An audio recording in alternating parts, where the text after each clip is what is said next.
그런데 지난 2년간 우리가 대한민국 국정의 현황을 되돌아보건대 과연 입법과 행정이 견제와 균형 속에 제대로 역할을 했는가를 생각해 봐야 합니다. 국회는 사실상 타협 또는 협상을 명분으로 개점 휴업 상태였고 민생 법안을 포함해서 국회가 해야 될 일들이 실제로 제대로 신속하게 처리된 일이 없습니다. 법사위는 사실상 개점 휴업 상태였던 것입니다. 관례, 또 합의, 협의 다 좋습니다. 당연히 그렇게 하기 위해서 노력해야 합니다. 그러나 관례나 합의, 협의를 빙자해서 국회의 역할을 사실상 못하게 하는 국회의 기능을 마비시키는 일은 있어서는 안 됩니다. 존경하는 의원님 여러분, 어제 정말로 고생 많으셨습니다. 많은 분들이 관심을 가지고 지켜보는 가운데 어제 11개 상임위원회가 구성이 됐습니다. 이 일에 대해서는 많은 상반된 평가들이 있는 게 분명합니다. 대한민국은 입법, 행정, 사법이 견제와 균형 속에 서로 간의 역할을 분담하는 민주공화국입니다. 그런데 지난 2년간 우리가 대한민국 국정의 현황을 되돌아보건대 과연 입법과 행정이 견제와 균형 속에 제대로 역할을 했는가를 생각해 봐야 합니다. 국회는 사실상 타협 또는 협상을 명분으로 개점 휴업 상태였고 민생 법안을 포함해서 국회가 해야 될 일들이 실제로 제대로 신속하게 처리된 일이 없습니다. 법사위는 사실상 개점 휴업 상태였던 것입니다. 상임위에서 합의 처리된 법안조차도 법사위 문턱을 넘지 못하고 사장된 법률이 너무 많습니다.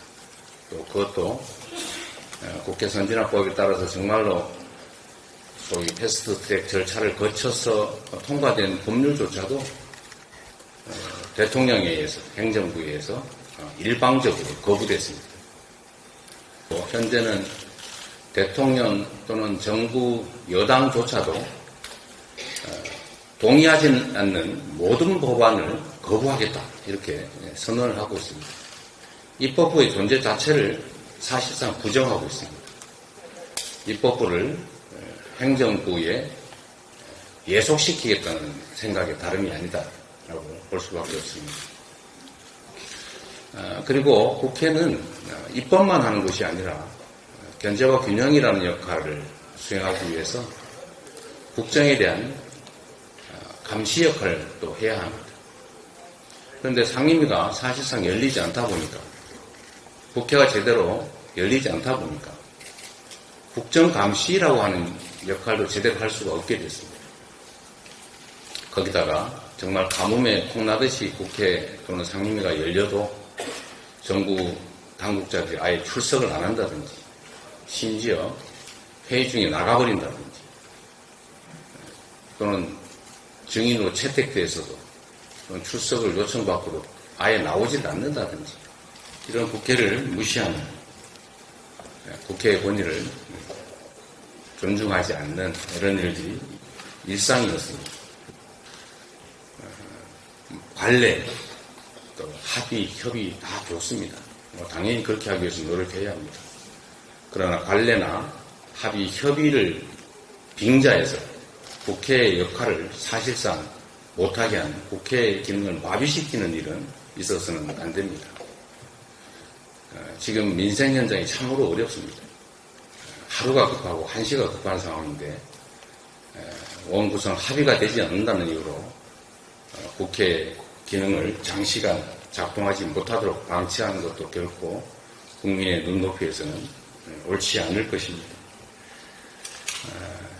지금 11개 상임위가 급한 대로 구성이 됐지만 최대한 국민의힘과 또 협의를 거쳐서 상임위 구성을 노력해야 될 것입니다.